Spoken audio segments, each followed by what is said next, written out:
Android 16 Material 3 Expressive मैंने install किया Google Pixel 8 Pro पर और इंस्टॉल करते साथ ही I was सरप्राइज्ड इसलिए कि Android 12 के बाद ये पहली बार है कि Google ने मेजर चेंजेस किए हों Pixel UI में।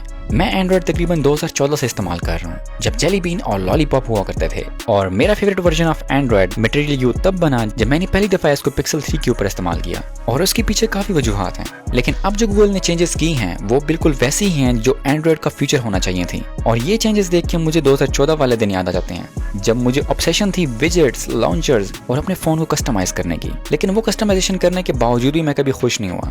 लेकिन ये UI देखने के बाद ऐसा फील हो रहा है जैसे कि ये वही चेंजेस थी जो मुझे चाहिए थी।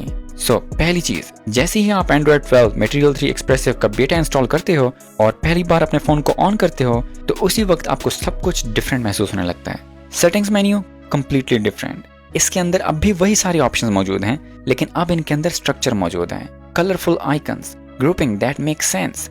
अब ये 1998 के विंडोज वाली फील नहीं देता। It's faster and it's more easier to understand. Lock screen के ऑप्शंस मोस्टली चीजें वही हैं, बट कुछ एडिशन भी हैं। अब जिसके अंदर स्टैंडर्ड वाला क्लॉक स्टाइल है उसकी आप थिकनेस को चेंज कर सकते हैं, कलर को चेंज कर सकते हैं और साइज को कम या बढ़ा सकते हैं। जो करना है इट्स अप टू यू। हर चेंज सटल और मीनिंगफुल है, और कस्टमाइजेशन का जो मेन्यू है इट फील्स रिस्पॉन्सिव, और इसके एनिमेशंस, स्पेशली ये एनिमेशन बहुत स्मूथ है। और फाइनली ऑलवेज ऑन डिस्प्ले आपके एक्सेंट कलर को रिफ्लेक्ट करेगा, जो कि छोटी चीज है but it's a nice touch. और हैप्टिक्स अक्रॉस द बोर्ड बेहतरीन, बहुत ज्यादा नहीं बट प्रिसाइज। जब आप कोई चीज टच करते हो it responds like it means it. Specially lock screen पर मौजूद ये शॉर्टकट्स आप ये ज्यादा स्ट्रॉन्ग और टैक्टाइल फील दे रहे हैं। और हाँ, रीसेंट स्क्रीन, अब हर चीज कार्ड के अंदर मौजूद है, एक्सेसिबल, साफ सुथरी। और जब आप स्क्रीन के ऊपर नेविगेट करते हैं तो आपको मोमेंटम फील होता है, जैसे कि फोन आपसे बातें कर रहा हो। इसके अंदर फिजिक्स इन्वॉल्व है। जब आप आराम से मूव करते हो तो आपको फीडबैक भी आराम से फील होता है, और जब आप स्पीड से टच करते हो तो आपको एक्सेलरेशन फील होती है। अब इसके अंदर एक सेंस ऑफ फिजिकलिटी आ गई है, जैसे कि आप किसी फिजिकल चीज के साथ इंटरेक्ट कर रहे हो, लाइक उसका कोई वेट हो, नॉट जस्ट पिक्सल्स। और जब ये कार्ड शिफ्ट होते हैं तो इसके अंदर इलास्टिक जैसी फील आती है, लाइक जब एक मूव होता है तो साथ वाले रिएक्ट करते हैं। ये चीज इस पूरे इंटरफेस को अलाइव फील करवाती है, और ऐसा फील होता है कि आपके फोन के अंदर कोई मैकेनिकल चीज मौजूद है। It's got this push pull thing like tension and release, and I am loving it. Home screen customisation के लिए अब इफेक्ट्स का टैब मौजूद है, जिससे कि आप अपने स्क्रीन के ऊपर ओवरले डाल सकते हैं, लाइक लाइव वेदर, जो कि वेदर के हिसाब से आपको इन्फॉर्मेशन देगा, फॉग, जो कि आपके फोन के ऊपर धुंध ले आता है, and it looks so good. ये इफेक्ट लगाने के बाद जब अपने फोन को बंद करके ऑन करते हो तो आपको अपनी पूरी स्क्रीन पर धुंध नजर आती है, और जैसे ही आप अनलॉक करते हो तो आराम से खत्म होती जाती है, एंड दैट्स सुपर सैटिस्फाइंग। और भी इफेक्ट्स हैं जैसे कि रेन, सनी। बैटरी ज़ाया करने के लिए और खेलने के लिए बहुत सारे ऑप्शंस मौजूद हैं अब। इसके अलावा सिनेमैटिक डेप्थ इफेक्ट भी मौजूद है, लेकिन इसको आपको पहले डाउनलोड करना पड़ता है, और डाउनलोड होने के बाद जब आप इसको अपने वॉलपेपर के ऊपर अप्लाई करते हो तो it gives it a parallax kind of an effect 3D की तरह, and that looks oddly satisfying. Now notifications, जब आप इनके साथ इंटरेक्ट करते हो तो अगेन आपको फिजिकलिटी और पुश पुल वाली फील आती है, जैसे कि ये सारे आपस में जुड़े हुए हों। जब आप किसी एक को रिमूव करने की तरफ जाते हो तो ऐसा लगता है कि दूसरे वाले साथ आ रहे हैं, लेकिन जैसे ही आप उसको रिमूव करते हो तो उसके ऊपर और नीचे मौजूद नोटिफिकेशंस रिएक्ट करते हैं। यस, इसका कोई खास फंक्शन तो नहीं है, बट ये यूजर एक्सपीरियंस को जरूर बढ़ा रहा है। लॉक स्क्रीन पर अब आप शेप्स भी ऐड कर सकते हैं, बिल्कुल One UI 7 की तरह, और इनकी वजह से आपके वॉलपेपर्स के अंदर डेप्थ आ जाती है। अच्छा, तो कोई भी फ्रेम सेलेक्ट करने के बाद जब अपने फोन को अनलॉक करते हो तो यहाँ पर जो आपको ये अनलॉक ट्रांजिशन मिलता है it looks so good. Quick settings, of course बहुत बड़ी रिफाइनमेंट है यहाँ पर।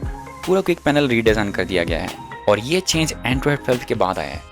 अब नया वाला पैनल ट्रांसलूसेंट है, हल्का सा फ्रॉस्टेड और टेक्सचर के साथ, बट One UI 8 और iOS 26 की तरह बहुत ज़्यादा ट्रांसपेरेंट नहीं है, और मेरे ओपिनियन में it looks better than them. Normal state में टॉगल्स पिल शेप में होते हैं, लेकिन जब कोई टॉगल ऑन होता है तो वो अपनी शेप को रेक्टेंगल में चेंज कर लेते हैं, और आप इनके साइजेस के साथ भी खेल सकते हैं। पहले की तरह आपको सेम साइज के टाइल्स को ड्रैग नहीं करना पड़ता जैसे कि कोई पजल गेम हो।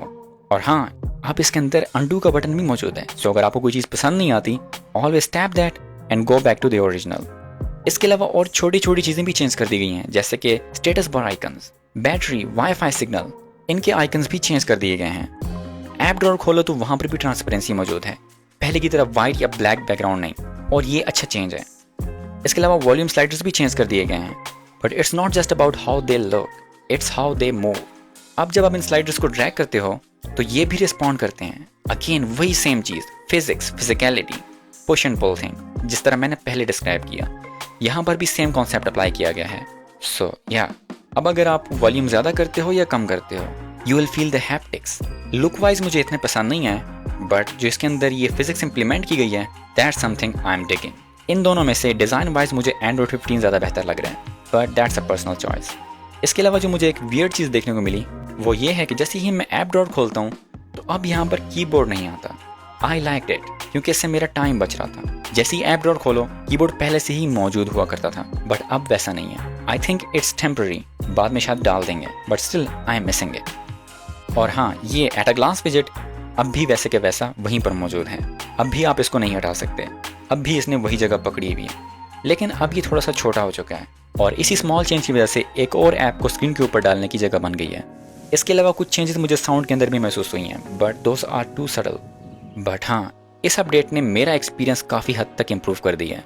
अब जब मैं फ़ोन को इस्तेमाल करता हूँ तो I enjoy it more. But अभी के लिए Android 16 material 3 expressive doesn't just look different, it behaves differently. अब अगर आप ये सोच रहे हो कि एंड्रॉयड 16 तो मैंने भी इंस्टॉल किया है अपने पिक्सल के ऊपर, तो मेरे पास ये चेंजेस क्यों नहीं आए, तो एज आई मैंशन अर्लियर, ये बीटा वर्जन है। फिलहाल जो एंड्रॉयड 16 की स्टेबल रिलीज़ आई है उसके अंदर मटेरियल 3 एक्सप्रेसिव की अपडेट मौजूद नहीं है, वो सितंबर के अंदर आएगी। लेकिन अगर आप चाहते हो कि आप बीटा को इंस्टॉल करो अपने फ़ोन के ऊपर, तो बहुत आसान है। जाओ अपने ब्राउज़र को ओपन करो, एंड्रॉयड बीटा प्रोग्राम की साइट खोलो, अपने गूगल अकाउंट के साथ लॉगिन करो और ऑप्ट इन कर लो। थोड़ी देर के बाद आपके फ़ोन के सिस्टम सेटिंग्स के अंदर आपको अपडेट आ जाएगी, उसको डाउनलोड करो, install, and that's it. Alright, इस वीडियो में इतना ही। मेरा नाम है Mubashir Hamid and I will see you in the next video.